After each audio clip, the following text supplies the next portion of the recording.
dans le prochain épisode de Demain nous appartient. Tandis que Chloé lance un appel à Margot, Amanda met au point un plan machiavélique pour récupérer Georges.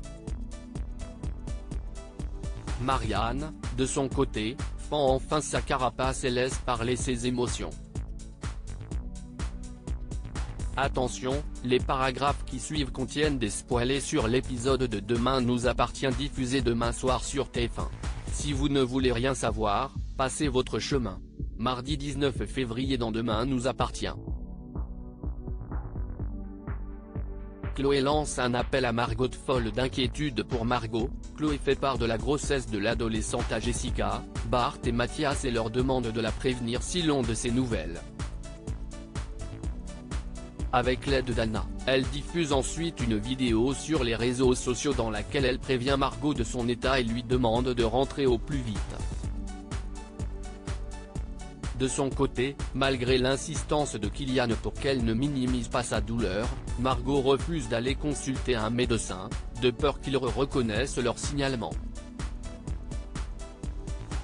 Mais alors qu'ils se mettent en chemin pour l'Espagne, les douleurs reprennent de plus belle et les deux amoureux en fuite sont forcés de s'arrêter dans une pharmacie pour demander l'avis d'un spécialiste.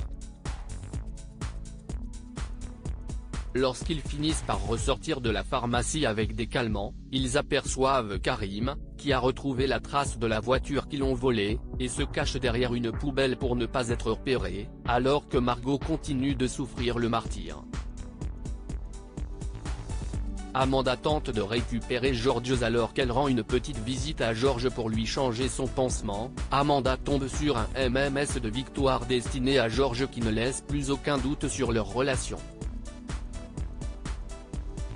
Une fois à l'hôpital, elle décide donc de gâcher les plans du couple en modifiant les gardes de Victoire.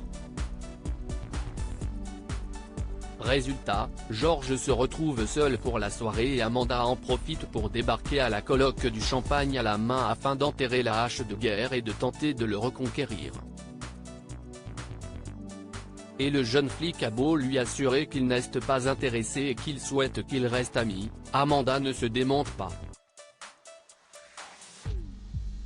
Marianne fend enfin la carapace pour ses proches toujours blessés par le comportement de Marianne, qui lui a caché sa maladie et maintient qu'elle souhaitait simplement la protéger. Anna décide de s'expliquer avec sa mère et lui avoue, énervée, qu'elle aurait bien aimé qu'elle ait besoin d'elle pour traverser cette épreuve. Touchée par les mots de sa fille, Marianne finit par demander à Renaud s'il la trouve trop dure et ce dernier admet qu'elle est un vrai roc, que rien ne peut faire vaciller. Ce qui est une bonne chose sur le plan professionnel mais est plus embêtant dans la vie privée puisque personne ne peut entrer dans sa bulle. Comprenant qu'elle doit changer, Marianne fend alors la carapace, s'excuse auprès de ses filles, et demande à Renaud de s'installer avec elle. Flore fait chanter Victor avec une vidéo. Arnaud, qui a tout filmé, remet à Flore une vidéo dans laquelle on voit Victor Brunet remettre de l'argent à Kylian pour lui permettre de quitter la France. L'ex-patronne d'Info7 réalise alors que Brunet cherche à salir l'image des végans et est responsable de la mort de Chantal Dumas, et décide de le faire chanter. Évidemment, Victor nie d'abord les faits mais peine ensuite à se défendre lorsque Flore lui montre qu'elle a des preuves de son lien avec Kylian. Elle lui laisse alors 2 jours pour lui rendre Info7.